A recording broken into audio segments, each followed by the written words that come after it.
I am so excited to be here with Teri Ijeoma to talk about how you can diversify your income and be better prepared for the next recession. Welcome to the show, Teri. Hello. Thank you so much for having me.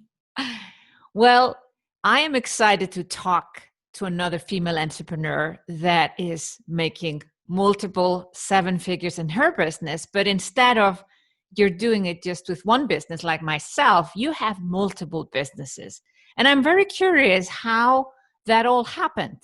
You know, what kind of a guidance on mentorship you had, and also, you know, typically that's not something that everybody does because people are so used to just having a job and having one source of income. So, Teri, can you take us back to the time of where you started to have more than one stream of income? Sure. So I actually, for 10 years, worked in the education industry.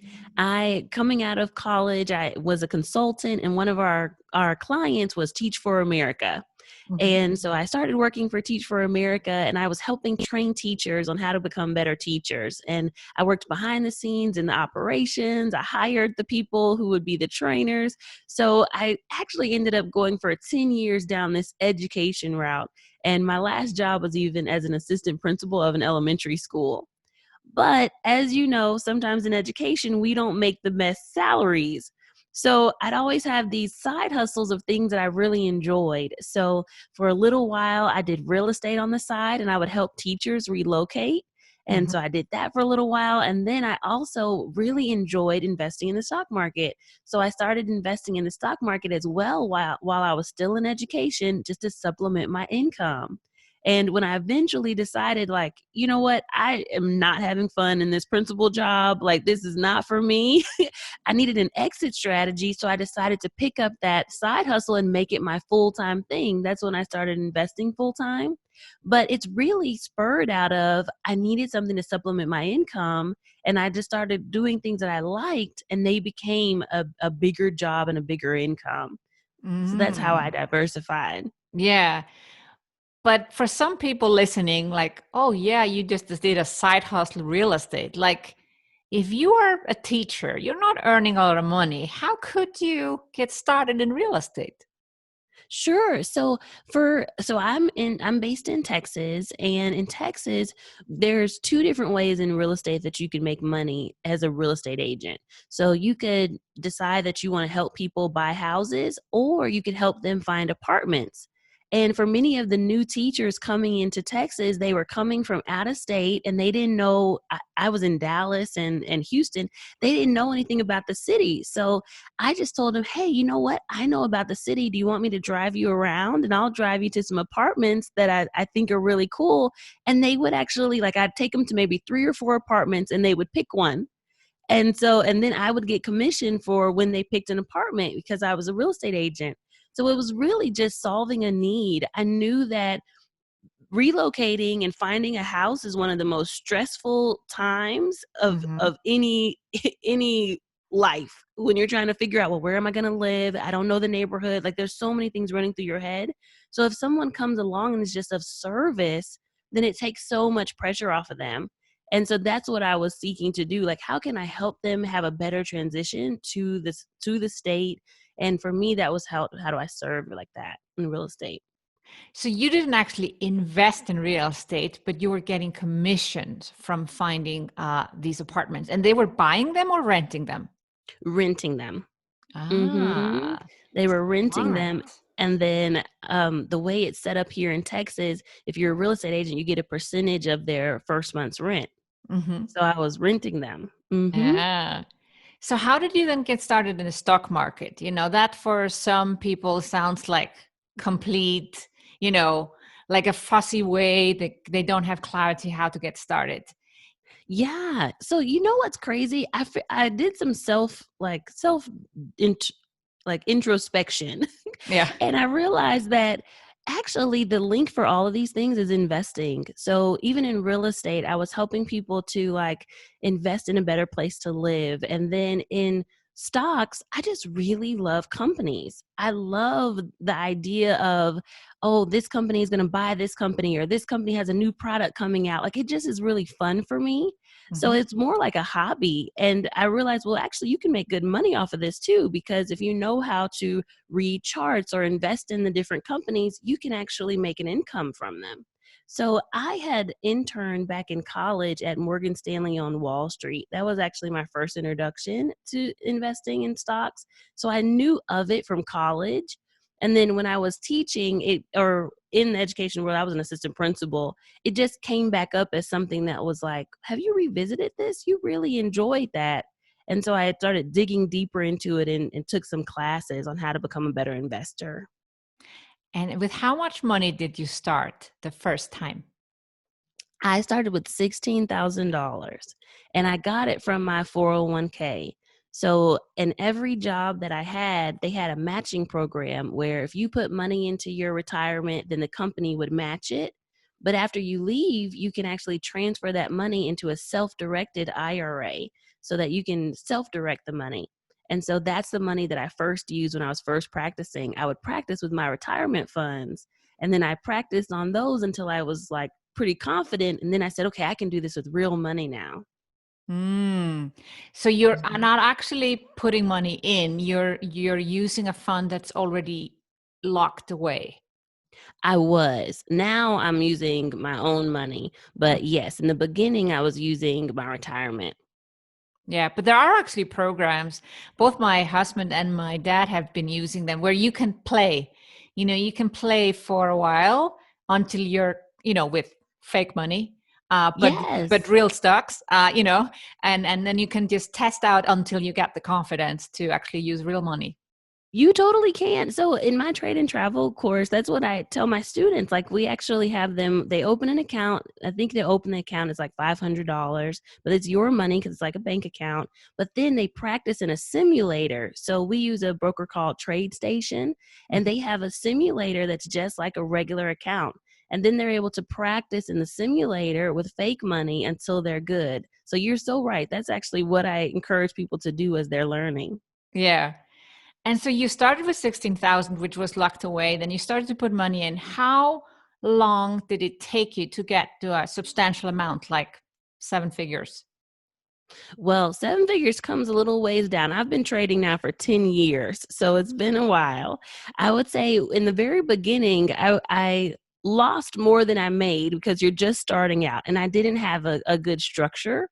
So in the very beginning, I would say it took me quite a while to really get a trading plan down. I think that's what makes really successful traders when they have a trading plan. Like, every time I take a trade, I do these 7 steps, and it includes risk management now. That's something I had to learn how to protect myself from losing. It includes, like, what do I do to pick the right companies? But there's a trading plan. It took Mm. me a while to learn how to have a trading plan. My students now, they're lucky because I can just give them my plan, but it took me a while. I would give people the advice that when you're starting to trade, it doesn't take you long to learn. So it would take maybe 8 weeks to learn how to trade, but it would take a year, I think, to get consistent.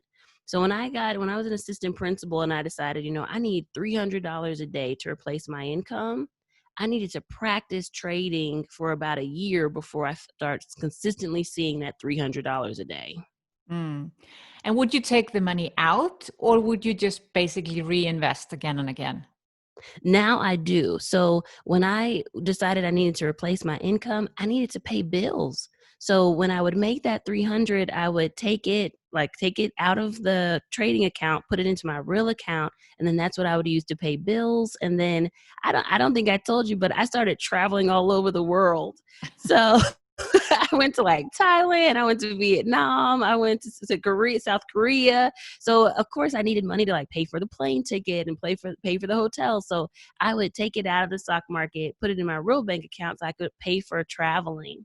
Mm. So you Mhm. say you are looking at companies and you like companies, and are you reading the news every day to figure out what's really is going on, or is it just watching the charts like you said before? So it's a little bit of both. I'm a technical analysis trader, so I'm looking at charts, and we can actually find formations in candlestick charts that tell us where the banks are buying and where the banks are selling. And the thing that moves the stock market up and down are actually big banks. They're the market movers. So like if they have a big order to buy a stock at a certain price, and then that's going to push the stock price up. Or if they're trying to sell a big order of stocks, then it'll push the stock price down. We can look at charts to figure out where are those places where the banks are buying and selling, and then we'll actually invest in the same places. So that's like part of my strategy, looking at charts to do that. Now, the news comes into place where the news will help the stock move to our levels faster. So, for example, today we had the stimulus package, it's almost approved at the time of this recording. Well, that will push the stocks up into a level where there's sellers. Or if there's bad news, like the coronavirus had come out and everything fell, it'll push the stock down into places where the banks are buying. But you figure that out on a chart first, and then the news will just help you to get to those levels faster, Mm. if that makes sense. Absolutely. Makes total sense. So beyond now the investing, you were not doing the real estate anymore, like you stopped that, or did you actually start to buy real estate? Yes, so I have an investment property in Chicago that I have, and I have a renter there. I did Airbnb for a little while. I had a property where I Airbnb did out. So yes, my income's been quite diversified from income, Airbnb income, stock income, and then now I teach a course to teach other people how to trade and travel, and so there's income there. So yes, it's been quite diversified. So when did you start to teach others? After I quit my job as a assistant principal and started trading and traveling full time, then the people that I was with started asking me how I was affording to travel. And I was like, oh, it's easy. I've just been trading stocks because, they see me on my cell phone and I'm like on the beach and I'm still making money on the beach. And they're like, what are you doing? How are you doing this? And so I said, oh, I'm trading stocks. And so they started asking me, well, will you teach us? So I did my first class actually in Thailand with the group that I was with. And then they were like, oh, this is awesome. And so I said, okay, well, fine. I'll do another one in Vietnam. So I did my second class in Vietnam, but I was posting it on Instagram. So then when I got home back to the States, my friends here were like, oh, we know you're going to do a class for us. So it actually just came out of my friends asking me to teach them, and then more and more people seeing it on Instagram. And so then it became like, well, when are you coming to California? When are you coming to the East Coast? When are you coming back to Thailand? And I said, you know what? Let me put this online so that you all can access it. And then that's where Invest with Teri and the Trade and Travel program was birthed. Trade and travel. That is so smart. So basically, your life, you were kind of like, okay, I'll teach you how to trade so you can actually have the life that I already have. Yes. Yep, exactly. And it's pretty crazy because I never thought any of this would happen in terms of a course. I had left the education world thinking that I would just trade and travel on my own and I'd be free and I wouldn't have any kind of, anyone to answer to. And then this teaching thing came out of the blue. So basically like it's now my side hustle. I have a new side hustle. New side hustle. Yeah, well, Yep. the coaching. The coaching, yes. Because now the trading is my full-time job and then I coach on the side. Yeah. So now we are in a recession. And for traders, that's both like if people don't respond fast enough, that's where a lot of people lose money. But I guess not those who do it full time. They probably see it faster than the general public. But what if someone said, okay, I am going to make sure to actually get investing starting in a recession? What do you recommend that someone does? You know what? This is actually a really great time to start investing. And I know that it's going to be scary because everything's coming down. Like right now, the stock market in the US has come down 30% from its highs. And so that's when we start feeling like, okay, this is a bear market. We'll have downward days in the market for an extended period of time. So I know that it does feel scary. But at the same time, some of the stocks that are the most healthy, best stocks that were at their 52-week highs just recently are now on super discount. So now they're at these great prices where if you had invested, just imagine if you had invested in 2008 when everything had come down and then you watched it over the next 10 years, you would have had a great opportunity. So that's the type of things that we're seeing now. These stocks have come down to these great prices, and now we're having to decide like, okay, is this the time to get in? Here's a couple of pieces of advice that I would give. Right now, I want you to start looking at companies that just a little while back were at their 52-week highs. So look for companies that were like I'm not giving advice to buy these stocks, but just giving as examples. But we saw like Amazon was at all-time highs, Chipotle was at all-time highs, Visa was at all-time highs. These really healthy, strong companies were at really at all-time highs just a few weeks ago or just a little while back. And then we had the coronavirus come out and they started falling. Look for some of those companies that were at all-time highs, and those are ones that would be some of my first ones to start looking at now when they're on discount. So that's one piece of advice. I also think this is the time to start looking at companies that have absolutely nothing to do with coronavirus. So I have some people that are like, well, I'm going to start investing in the travel industry and airlines and cruise ships because they've come down so much. But so this is where there's a difference between a long-term investor and a shorter-term trader. As a shorter-term trader, I want to be able to make money quickly. So I want companies that will come back up the quickest. Mm-hmm. The airlines and travel industry, they're going to take some time to come back. They've lost revenue. They're going to take some time to ramp back up because they had to lay off all of their staff. So now when they do hire them back, they have to retrain them. So it'll take some time for them to get their footing again. On the flip side, you have all these technology, gaming, computer software like Adobe. Everybody still use PDFs, like software companies that really coronavirus didn't hurt them at all, but they're coming down because of the market. Mm-hmm. Those are the companies I think would be great to start looking at because ultimately they're still healthy companies. And when all of this is over, they'll pop back up quickly. So those are kind of like some ideas that I would give you. But I do think if you do have the ability to, and I know everybody doesn't, but if you have the ability, this is a good time to at least start looking at like, or at least make a shopping list of what are those companies where I would like to get in if I have the opportunity. Mm. But how do people know when it has hit rock bottom? Because it might not be yet. That's true. And the absolute truth is you will not know until Mm. after it's happened.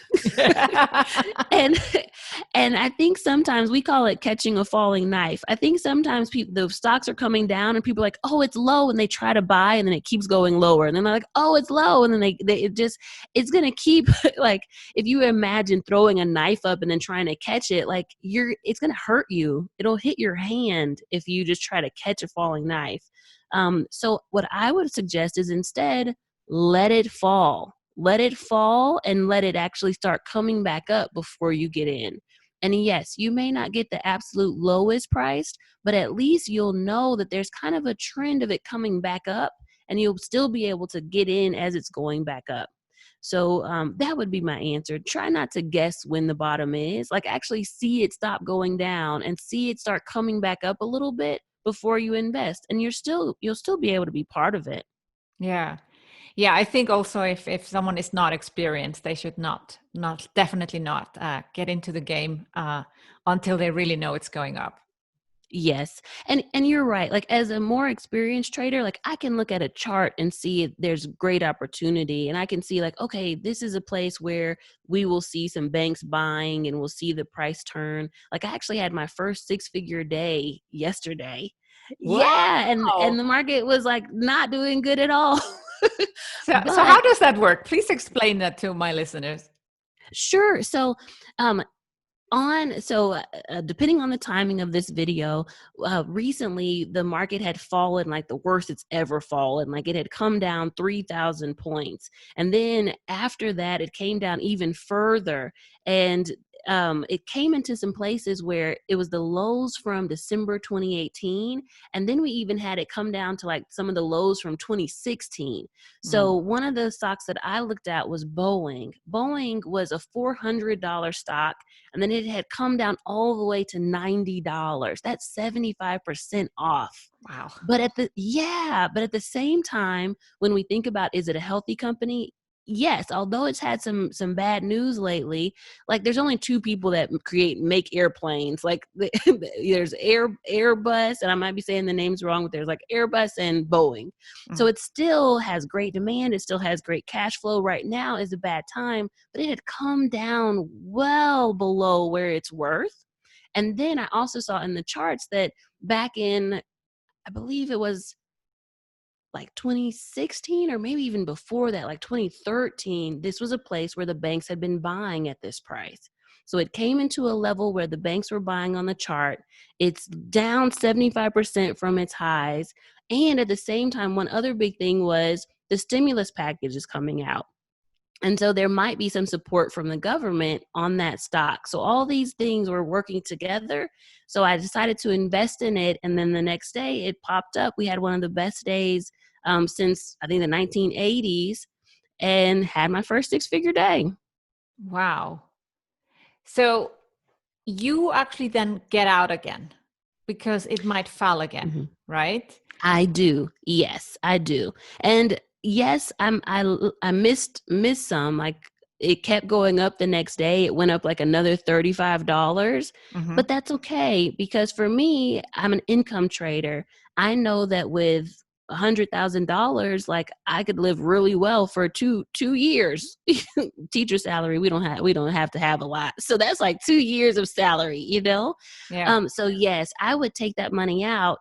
And then I decide, okay, do I need this for bills or do I want to put it towards something? So like right now I'm saving up towards buying a new house. So maybe some of that money may go towards buying a house. And then if I have some left, I'll reinvest. But yes, that's kind of what I do with the money. What if someone is like, okay, this sounds a bit too risky or too much work being like a day trader? Long-term investment, isn't that harder to kind of use the recession for that? Or would you also recommend people who are looking like investing and then just looking away? They don't want to really do this every day. What I suggest is I think it's good to have the skill sets of an active investor, even if you're a long-term investor. So I was talking to a friend recently, and he is a more long-term investor. But when the market fell, he lost like $200,000. Yes. And so he was just kind of like, Teri, like for the last 10 years, index funds and buying and holding worked, but it doesn't work anymore. And so what we talked about is some of the things that I use as a active investor to protect my risk are like I have a whole risk management plan. So like one of them is stop loss orders. And it's an order that you can put into the system that says, if the market falls, get me out of the trade. Yeah. And so that's something that we use as active investors, but I think a lot of long-term investors, because they're just buying and holding, they don't put stops into their portfolio. But had he known that skill set, he could have had a stop into his long-term portfolio, and if the market came down, it would have stopped him from losing his whole 200,000. So that's a skill set that he could learn from an active investor, but then even use it on his long-term investing. Or the thing with the candlesticks and reading a chart. He may not look at it every day, but just the skill set to know how to time the market a little bit. Hey, if it comes down here, I know this is a good time to buy. If it goes up there, I know this is a good time to sell. Just having that knowledge, even on a longer term basis, is also still helpful. So that's what I suggest. Even if people are longer term investors, it's good to have some of those active investor skill sets that you can apply. Yeah. What do you think is the difference between women and men in investing? Ooh, great question. I think it's all about emotions. I think women are, and of course I'm a woman, so I'm going to be biased towards women. But I think that we have a lot more discipline, and I think we're able to control our emotions a little bit better. And I know that sounds counterintuitive because women are supposed to be emotional, but I think when we have a checklist, like that's why I said that trading plan is so important. Like, okay, these are my 7 steps. And it starts from like the companies that I'm picking all the way through risk management to when I get in the trade to how I exit a trade. Like these are the steps. I think women are really good at following the steps. Some of my male students, like they join the class and then 3 days later they're talking to me about charts. And I'm like, wait, you skipped 3, 4, you skipped all the steps. You tried to run ahead to step 7. Like, no. But women, I think we're able to follow a action plan. So I really like that. And then our emotions. When you're taking a trade, you have like the thing that takes the emotions out is that action plan or that trading plan. The trading plan tells you, okay, I've done all my steps. I'm going to follow the plan and just let it go. I think a woman can manage her emotions in that a little better. A man is like, no, I want control over this. I'm just going to do my own thing and figure it out. It's like, no, you got to control your emotions. So those are the 2 things I think. Women are a little bit more disciplined, but that's just my bias. Yeah.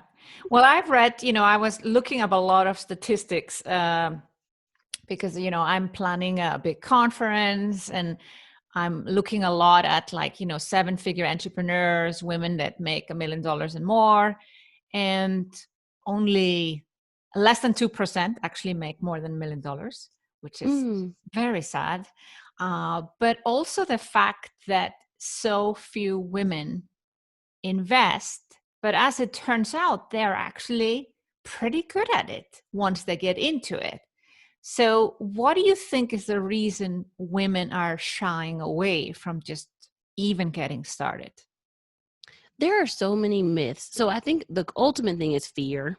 I think they're afraid.